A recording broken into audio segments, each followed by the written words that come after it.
नमस्कार दर्शकों, स्वागत है आपका डीडी बिहार पर। आज का ये कार्यक्रम आपके और हमारे दांतों और मसूड़ों के सेहत के नाम, इस विषय पर और जानकारी साझा करने के लिए आज हमारे साथ मौजूद हैं जाने माने दंत चिकित्सक डॉक्टर सईद सैफ अली। स्वागत है सर आपका हमारे शो में। सर सबसे पहले हम आपसे ये जानना चाहेंगे कि मसूड़ों से जुड़े रोग हमारे शरीर में क्या महत्वपूर्णता रखते हैं। देखिए, मसूड़ों से जुड़े रोग, जैसे अगर मान के चलिए किसी भी पेशेंट को, किसी भी मरीज़ को मसूड़ी की समस्या है, उसका मसूड़ा फूल रहा है या उसके मसूड़े से खून आ रहा है या स्मेल कर रहा है या बहुत ज़्यादा मसूड़ा फूला हुआ है, तो वो क्या करता है बाद में और सारी बीमारियां पैदा करता है। जैसे बोन लॉस एक टर्म होता है, हड्डी को गला देना चालू करता है, दांत को हिला देना चालू करता है। तो उसको केयर करना उस बहुत इम्पॉर्टेंट है। अगर मसूड़े से ब्लीडिंग स्टार्ट हुई है तो हम पहले ही जा कर के वो चेक करा लें ताकि आगे प्रॉब्लम ना बढ़े। जी सर। सर लोग अक्सर दांत की बात करते हैं और उसमें कहीं ना कहीं मसूड़ों की बात पीछे रह जाती है, तो क्या दांत और मसूड़ों का कोई संबंध है आपस में, अगर बीमारियों के एस्पेक्ट में देखा जाए तो? देखिए, दांत और मसूड़ों का संबंध तो बहुत ज़्यादा ही है ना। मान के चलिए किसी के मसूड़ा अगर कमज़ोर हो रहा है, ठीक है, तो वो मसूड़ा कमज़ोर होते होते क्या करेगा, आप जैसे मसूड़ा नीचे चला जाएगा, दांत जो है उसके बहुत नीचे जाता चला जाएगा और वो बाद में क्या करेगा, आपके मसूड़े के साथ साथ वो हड्डी भी गलना चालू हो जाती है, ठीक है। तो उस टर्म को कहते हैं बोन लॉस बेसिकली। जब हड्डी ही गलेगी तो फिर दांत आपका जो है वो भी हिलना चालू कर देगा, ठीक है। तो संबंध तो बहुत इंपॉर्टेंट है। मतलब अगर मसूड़ा सही नहीं है तो आपका हड्डी सही नहीं है, आपका दांत सही नहीं है, ठीक है। इसलिए मसूड़े के हेल्थ बहुत इंपॉर्टेंट है। उसको सफाई करना, उसको अच्छे से रखना, प्रॉपर ब्रश करना, ये बहुत इंपॉर्टेंट है। जी सर, मसूड़ों से जुड़े कितने तरह के रोग होते हैं? देखिए, मसूड़ों से जुड़े हुए बहुत सारे रोग हैं। जैसे एक टर्म होता है जिंजाइवल इन्लार्जमेंट, मतलब उससे क्या होता है, मसूड़ा फूल जाता है, ठीक है। वो बहुत तरीके का होता है, उस बहुत सारी मेडिसिन्स की भी वजह से होता है। कभी कभी क्या होता है, कोई लेडी प्रेगनेंसी में भी रहती हैं, उसमें भी मसूड़े फूल जाते हैं। बहुत सारे लोग होते हैं तो जो तंबाकू खाते हैं या गुटखा खाते हैं या प्रॉपर ब्रश नहीं करते हैं। बहुत सारे लोग ऐसे हैं जो गांव के जो ब्रश नहीं करते हैं, दातून वगैरह करते हैं या कभी नहीं किया या गुल यूज़ कर लिया जो, तो ये सारी चीज़ें होती हैं, उसकी वजह से होता है। सही से खाना पीना नहीं मिलता है, प्रॉपर डाइट नहीं ले पाते हैं, अपने ओरल हाइजीन को मेंटेन नहीं रखते हैं, ये सारी प्रॉब्लम की वजह से भी। सर मसूड़ों में जब समस्या शुरू होती है तो उनके लक्षण कैसे होते हैं? क्या देख के समझ सकते हैं कि रोग शुरू हो रहा है? सबसे कॉमन जो मतलब मसूड़ों की समस्या है वो स्टार्ट होती है सूजन से, कि हाँ मसूड़ा सूजने लगा है और ब्लड आना चालू हो गया है, ठीक है। उसका कारण ही यही है कि लोग ब्रश नहीं कर रहे हैं या अपने ओरल हाइजीन को मेंटेन नहीं कर रहे हैं, ठीक है। जहाँ आपको ऐसा लग रहा है कि मेरे मसूड़े से खून आना चालू हो गया है, ठीक है, तो आपको फर्स्ट ही जाके दिखा लेना है कि हाँ मेरे मसूड़ों से खून क्यों आ रहा है, सूज क्यों रहा है। वो इसलिए होता है कि गंदगी जम जाती है, जिसको कहते हैं कैलकुलस। जो गंदगी जम जाती है उस टर्म, वो जो गंदगी होती है उसका नाम है कैलकुलस। जो गंदा जम जाने के बाद क्या करता है, वो आपके मसूड़ों को गलाना चालू करता है। अब वो मसूड़ा गलता है तो साथ साथ हड्डी भी गलना चालू हो जाती है। इसलिए बहुत सारे पेशेंट्स को देखेंगे कि आके बोलते हैं, कंप्लेन करते हैं कि सर मेरा दांत जो है वो हिलना चालू हो गया है। तो ये प्रॉब्लम यहाँ से स्टार्ट होती है। जी सर, आपने कैलकुलस की बात की, तो क्या ये किसी तरह का जर्म्स रिलेटेड बीमारी है या फिर ये गंदगी जम जाती है? ये गंदगी जम जाना है। जो गंदगी प्रॉपर ब्रश नहीं करने की वजह से जो कम कैलकुलस जम जाता है वो बहुत हार्ड हो जाता है, स्टोन टाइप का हो जाता है, ठीक है। तो उसकी सफाई करवानी पड़ती है। अगर वो प्रॉपर इमीडिएट में आप सफाई नहीं करवा रहे हैं देन आपका क्या करेगा, वो मसूड़ों को गलाएगा, साथ में हड्डी को गलाएगा और आपके बोन लॉस कराएगा और साथ साथ आपके दांतों को भी हिलाना चालू कर देगा। जी सर, आजकल बहुत ज़्यादा मिथ है आम लोगों में कि दांत का सफाई करवाने से दांत कमज़ोर हो जाते हैं, तो क्या ये सही बात है? नहीं, ऐसा कुछ नहीं है। दांतों की सफाई बहुत इम्पॉर्टेंट है, ठीक है। उससे क्या होता है, गंदगी साफ रहती है और गम्स आपका हेल्दी रहता है। तो दांतों की सफाई करवाना ये हानिकारक नहीं है, जबकि फ़ायदेमंद है। जी सर। सर आपने बताया कि मसूड़ों से खून भी आता है अर्ली साइंस में, तो क्या खून आना आम बात है? क्योंकि कई बार ब्रश करते हुए भी लोगों को खून आ जाता है मसूड़ों से। हाँ, देखिए उसके भी बहुत सारे कारण हैं। जैसे अगर किसी पेशेंट को मसूड़े से खून प्रॉपर आ रहा है, कॉमन आ रहा है, ठीक है, तो इसका मतलब है कि उसका जो मतलब गम्स है या जिंजाइवा है या हड्डी के पास जो भी एरिया है या पॉकेट है वो बना हुआ है, उसको मतलब सफाई करवाना, जिंजाइवा को देखना है कि हाँ हेल्दी है या नहीं, मसूड़ा आपका हेल्दी है या नहीं, ठीक है। तो वो इम्पॉर्टेंट है कि हमको क्या देखना है। एक और भी वजह होती है कि आप बोल रही हैं कि प्रॉपर ब्रश, जब कभी ब्रश करते हैं तो ब्लड आता है, तो उसकी भी अगर मान के चलिए मसूड़ा आपका हेल्दी भी है तो कभी कभी आप नया ब्रश यूज़ करते हैं और वो हार्ड होता है तो ब्लड आता है। तो इसका मतलब ये नहीं, कभी कभी ऐसा भी होता है कि हार्ड ब्रश यूज़ कर लिए। हमको ब्रश का सिलेक्शन भी इम्पॉर्टेंट है कि हम ब्रश कौन सा यूज़ कर रहे हैं। सर कई बार दंत चिकित्सक बताते हैं कि सॉफ्ट ब्रश यूज़ करना चाहिए, या कुछ लोगों को ये भी बताया जाता है कि हार्ड ब्रश यूज़ करना चाहिए, तो कैसे मरीज? देखिए, ज़्यादातर यही कहा जाता है कि सॉफ्ट ब्रश यूज़ करने के लिए। सॉफ्ट ब्रश यूज़ करने से ये होता है कि आपका जो दांत है वो तो प्रॉपर साफ़ होता है, उसके साथ साथ आपके दांतों पे कोई हार्ड ब्रश यूज़ करने से आपके दांतों पे असर पड़ सकता है। तो कोई भी ये रिकमेंड नहीं करते हैं कि हार्ड ब्रश यूज़ करिए, सब ये रिकमेंड करते हैं कि सॉफ्ट ब्रश यूज़ कीजिए। सॉफ्ट ब्रश यूज़ करने से आपको किसी तरह का अल्सरेशन नहीं होगा, मतलब अगर ब्रश चला रहे हैं तो कहीं मसूड़े पे लग गया तो कट नहीं जाए, ये सारी चीज़ें, इसलिए सॉफ्ट ब्रश यूज़ करें। जी सर, मसूड़ों से जुड़े जो रोग होते हैं उनका सबसे बड़ा कारण क्या है?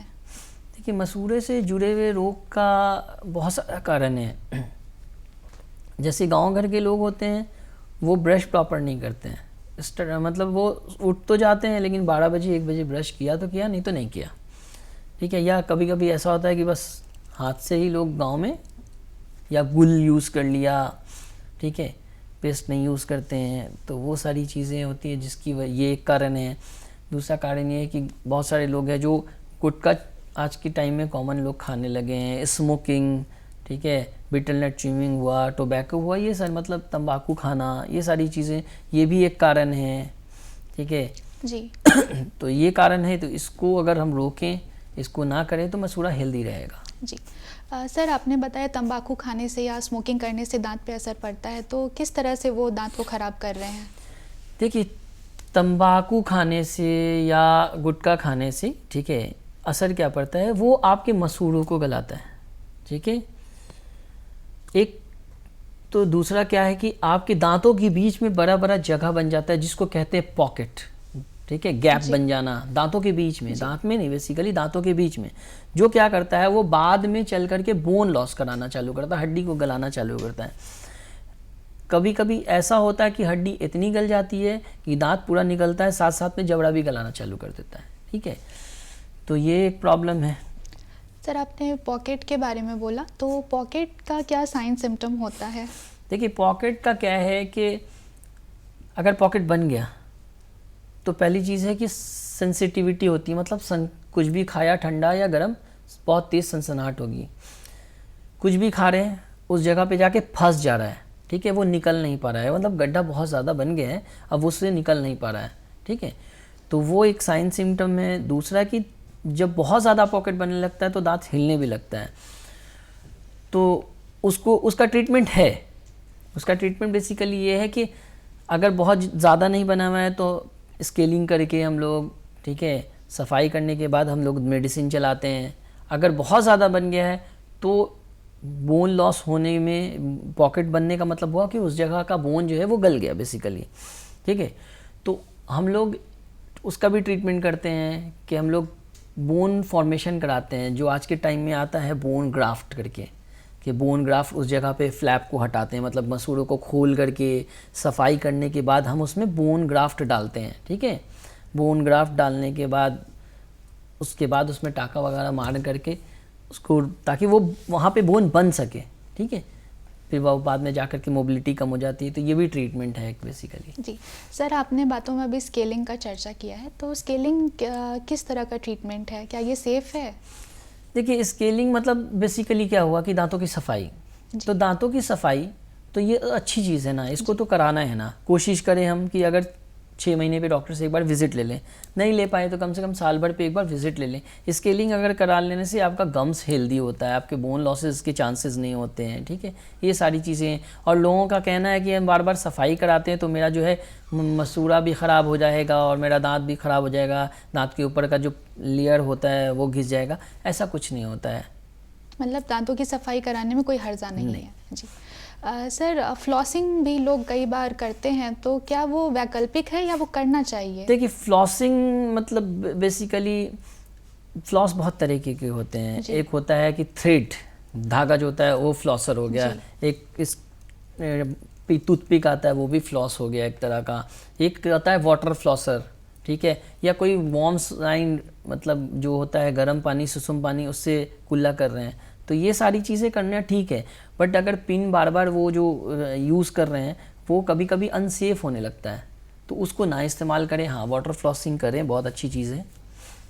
सर अगर मसूड़ों से जुड़े रोग का उपचार नहीं किया गया सही समय पे, तो किस तरह की बीमारियां घर कर सकती हैं? देखिए मसूड़ों से जुड़ी अगर बीमारियों का सही से हम प्रॉपर ट्रीटमेंट नहीं लें स्टार्टिंग फेज़ में, तो वो बाद में जा कर के मसूड़ा गला सकता है, आपके दांतों को कमज़ोर कर सकता है, हड्डी गला सकता है। कभी कभी अगर ऐसा भी होता है कि बहुत ज़्यादा प्रॉब्लम हो गया और कैलकुलस बन गया, जो गंदगी मैंने बोला कि वो हार्ड बन जाता है, वो कभी कभी कन्वर्ट हो जाता है ओरल कैंसर में, ठीक है। तो अगर हम शुरू टाइम में ही ट्रीटमेंट करा लेते हैं तो फिर हम सेफ हैं, बाद में प्रॉब्लम हो सकती है। मतलब अगर ठीक से स्वास्थ्य का ध्यान नहीं रखा जाए मसूड़ों का, तो कैंसर का भी रूप ले सकते हैं। जी लेता है। सर कैंसर से जैसा आपने बोला, तो कितने तरह के कैंसर होते हैं मसूड़ों से जुड़े हुए? बहुत सारे कैंसर होते हैं, OSMF होते हैं। देखिए स्टार्टिंग स्टेज होता है कैंसर का, कभी कभी कोई तंबाकू खाते हैं तो ल्यूकोप्लाकिया होता है, एरिथ्रोप्लाकिया होता है, OSMF होता है, लाइकेन प्लैनस होता है, वो स्टेज है एक, ठीक है। उसके बाद होता है स्क्वामस सेल कार्सिनोमा, ठीक है। तो ये सारी चीज़ होती हैं। तो ये चीज़ बहुत सारी कैंसर की बीमारी होती है, वो डिपेंड करता है कि हम किस टाइप का ट्रीटमेंट फिर बाद में ले रहे हैं। जी सर, कितने स्टेज तक के कैंसर को क्योर किया जा सकता है?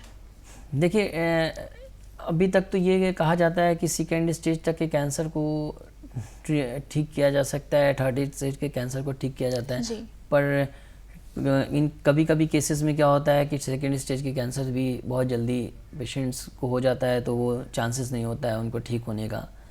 तो वो डिपेंड करता है आपके इम्यून सिस्टम पे भी और आपके मतलब ओरल हाइजीन पे भी। क्या होता है कि अभी किसी पेशेंट का ट्रीटमेंट हो गया, किसी को ओरल कैंसर हो गया बेसिकली, ठीक है, ट्रीटमेंट ठीक हो जाने के बाद भी उन्होंने अपने मसूड़ों का ख्याल नहीं रखा बेसिकली, फिर वहाँ पे गंदगी जमी, फिर वो बाद में रिकरेंस वो कैंसर हो गया, ओरल कैंसर हो गया। तो हमको बाद में भी प्रॉपर अपना ट्रीटमेंट, अपना केयर इंपॉर्टेंट है करना। जी सर, बहुत महत्वपूर्ण जानकारी थी ये। सर मैं और पूछना चाहूँगी कि डायबिटीज़, हाइपरटेंशन या प्लेटलेट का कमी हो जाना शरीर में, क्या ये सब भी मसूड़ों से जुड़ा कोई रोग को संबंध रखता है? देखिए डायबिटिक क्या होता है, डायबिटिक आपके बहुत पूरे शरीर को ख़राब करने की क्षमता रखता है जी, जिसको स्वीट पॉइजन कहते हैं बेसिकली। वो धीरे धीरे आपके हर एक शरीर को मतलब ग्रसित कर देता है। तो उससे हमारे ओरल हाइजीन का क्या संदर्भ बनता है कि ओरल हाइजीन जो है वो आपके क्या करेगा, मसूड़ों को गलाएगा, शुगर आपके हड्डी को गलाना चालू कर देगा, ठीक है, दांत हिलाना चालू कर देगा। कभी किसी के पेशेंट्स को देखिएगा जो डायबिटिक पेशेंट्स हैं, बोन लॉस होने की वजह से दांत को बीच में गैप बन गया, ठीक है, मतलब ये 2 दांत सटा हुआ था, बोन लॉस हुआ, शायद डायबिटिक पेशेंट है, दांत बीच में से गैप होने लगा। तो ये सारी चीज़ें कराता है, ठीक है। हाइपरटेंसिव पेशेंट्स क्या होते हैं, जब किसी पेशेंट का बहुत ज़्यादा अगर बीपी बढ़ जाता है, अगर मसूड़ा आपका कमज़ोर है तो ब्लीडिंग होनी चालू हो जाती है, ठीक है। और प्लेटलेट का क्या रोल होता है, प्लेटलेट का मतलब ये होता है कि प्लेटलेट का अगर आपका कम है तो ब्लड रुकना बहुत मुश्किल होता है। कभी कभी किसी केस में ऐसा होता है कि अगर किसी पेशेंट्स का प्लेटलेट कम है, ठीक है, अगर उसकी मसूड़े से ब्लीडिंग होनी चालू हुई तो बहुत मुश्किल से रुकता है। ऐसा केसेस मैंने बहुत देखा है, ठीक है। अभी रिसेंट भी एक पेशेंट का देखा है जिसका प्लेटलेट बहुत कम था, 15,000 के नीचे था और उसका ब्लड नहीं रुक रहा था। सर मसूड़ों को स्वस्थ रखने के लिए दिन में कितनी बार ब्रश करना ज़रूरी है? देखिए मसूड़ों को स्वस्थ रखने के लिए एटलीस्ट हमको 2 बार ब्रश करना बहुत ज़रूरी है और उसकी टाइमिंग है बेसिकली कम से कम 3 से 4 मिनट प्रॉपर ब्रश करना, ब्रश टेक्निक क्या होता है, मतलब आपको प्रॉपर ब्रश कैसे करना है, ठीक है। क्योंकि अभी के टाइम में कोई ब्रश करता है गाँव ऐसे मारा हो गया, कुल्ला कर लिया, ऐसा टाइम नहीं है। टाइम लेकर के ब्रश करना चाहिए, कम से कम एटलीस्ट 3 मिनट तो टाइम देना ही चाहिए। अब ब्रश करने का एक मेथड होता है, तरीका होता है कि हम अप एंड डाउन मोशन में कर रहे हैं, ऊपर नीचे कर रहे हैं, या अंदर के लिए खड़ा करके ब्रश को ऐसे ऐसे कर रहे हैं। तो ये प्रॉपर एक ट्रीटमेंट का ब्रश करने का तरीका है, वो करेंगे सही से तो हमारा मसूड़ा हेल्दी रहेगा। जी, सर ने बहुत महत्वपूर्ण जानकारी दी है कि कम से कम 3 मिनट ज़रूर अपने ब्रश पे समय देना है। सर आगे हम आपसे जानना चाहेंगे कि शरीर में और जुड़े जो दूसरे रोग होते हैं बाकी ऑर्गन से, क्या उनका कोई असर पड़ता है हमारे दांतों या मसूड़ों पर, जैसे हार्ट का कोई डिजीज़ हो गया या डाइजेस्टिव सिस्टम का कोई डिजीज़ हो गया? देखिए, अगर आपका मसूड़ा सही नहीं है, आपका दांत सही नहीं है, आपके पास दांत नहीं है, तो प्रॉपर आप खाना तो चबा नहीं पाएंगे बेसिकली। जब आपका मतलब मैस्टिकेशन जो है, आपका खाने का जो वो है, आप जब कुछ भी खा रहे हैं वो चब ही नहीं रहा है, ठीक है, वो आप डायरेक्ट खाते चले जा रहे हैं, तो उससे बाद में प्रॉब्लम हो सकती है। बाद में प्रॉब्लम ये होती है पेशेंट्स को कॉन्स्टिपेशन होने चालू हो जाते हैं, उनका पेट हमेशा प्रॉपर ख़राब रहने लगता है, तो वो बहुत ज़्यादा प्रॉब्लम होता है। बाद में गैस्ट्रिक प्रॉब्लम होने लगता है, गैस्ट्राइटिस होने लगता है, वो सारी डिजीज़ होने लगती हैं। तो हमारा ओरल हाइजीन हेल्दी होना बहुत इम्पॉर्टेंट है।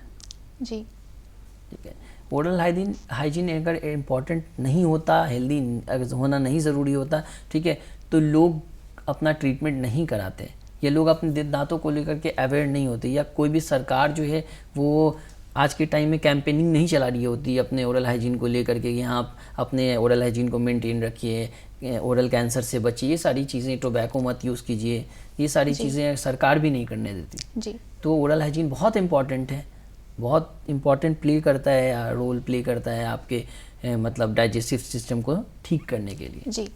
सर आपने बोन लॉस का भी बात किया था, तो जो शरीर में नॉर्मल ऑस्टियोपोरोसिस बहुत लोगों को हो जाता है, तो उसका असर दांतों पे भी पड़ता है? जी, बेसिकली पड़ता ही है, बहुत ज़्यादा पड़ता है, दांत हिलना चालू हो जाता है, दांत गिरने लगता है।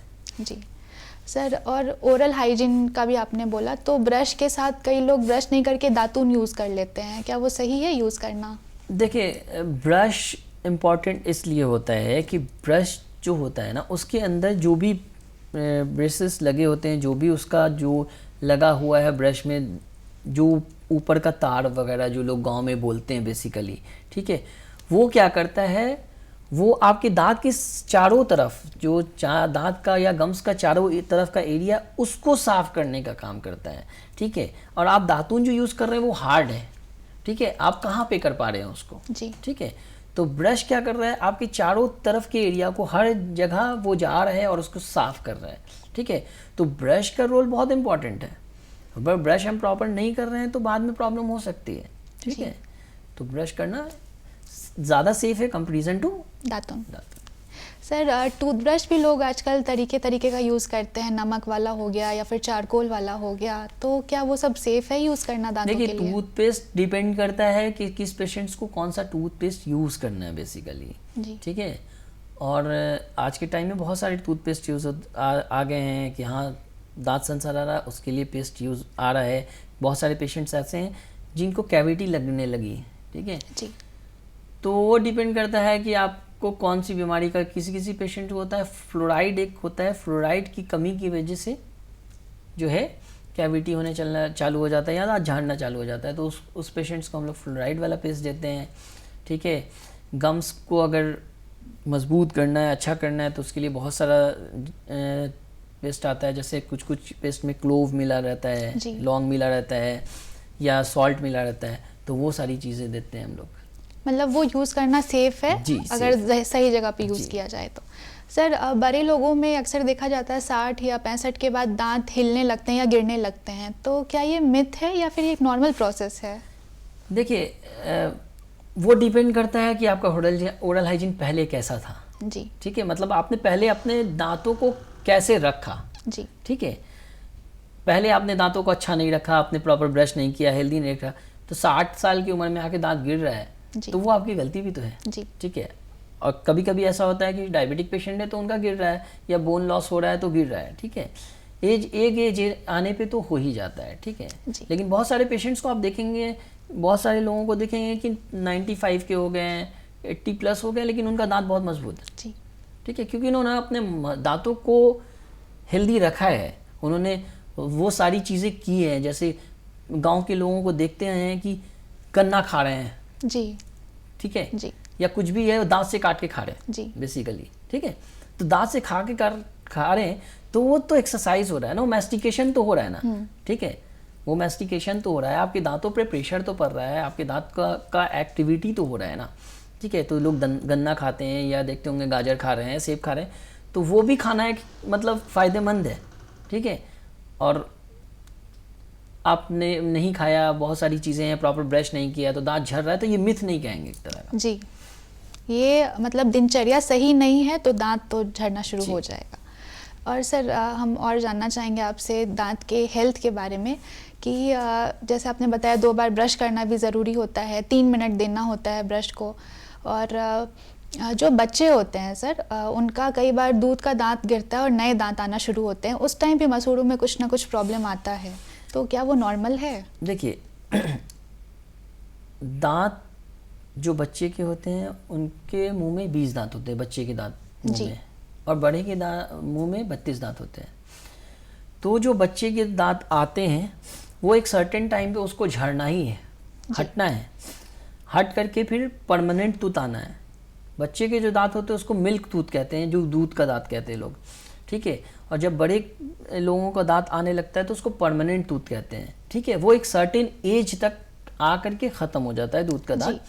तो जब उस केसेस में क्या होता है, किसी किसी पेशेंट्स का दांत जो होता है उसका जड़ गलना चालू हो गया दूध का, और वो ईजिली निकल गया, जी ठीक है, मतलब अपने आप निकल गया या हिलने लगा तो किसी से निकलवा लिया।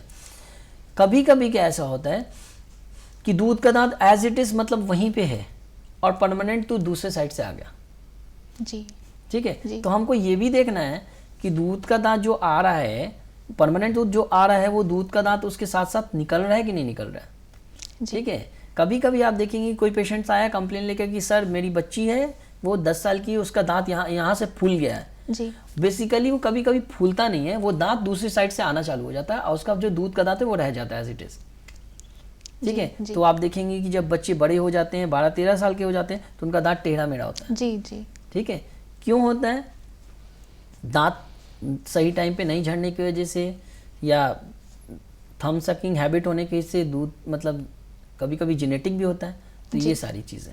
सर, बच्चों के जब दांत आते हैं तो उल्टी, दस्ती या बुखार आता है कई बार, तो क्या ये नॉर्मल है? ये नॉर्मल चीज़ें हैं, ये जी। होती हैं, कुछ बच्चों को होती हैं, कुछ को नहीं होती। जी सर।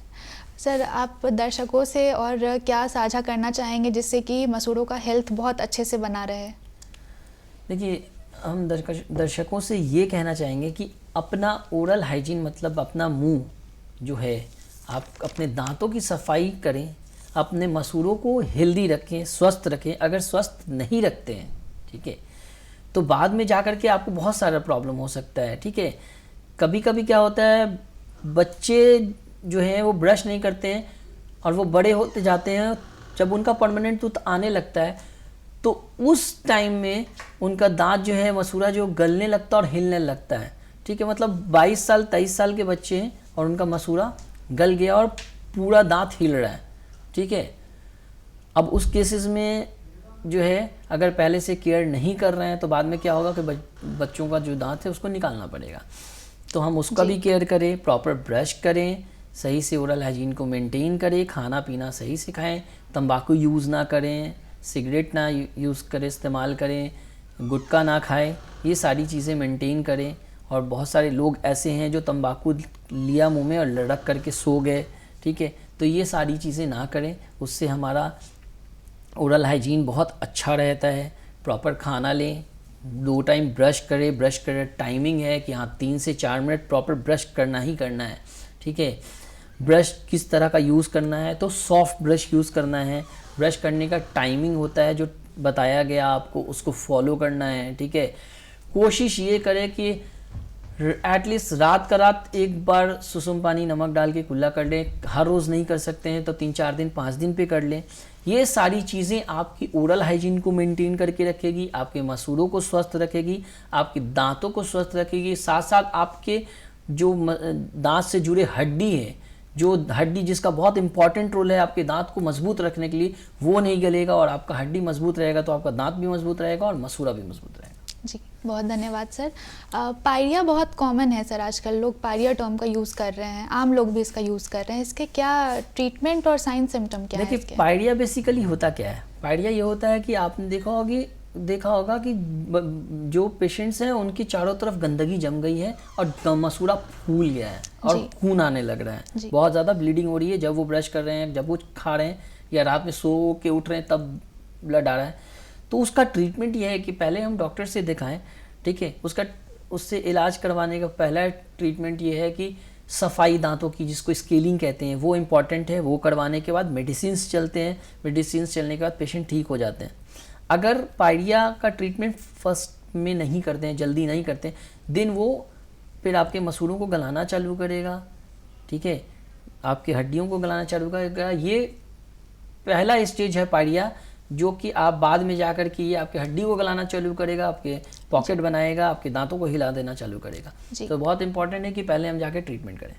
जी सर, आपने बहुत महत्वपूर्ण जानकारी हमसे साझा की है और हमें अपना अमूल्य समय दिया, उसके लिए बहुत बहुत धन्यवाद।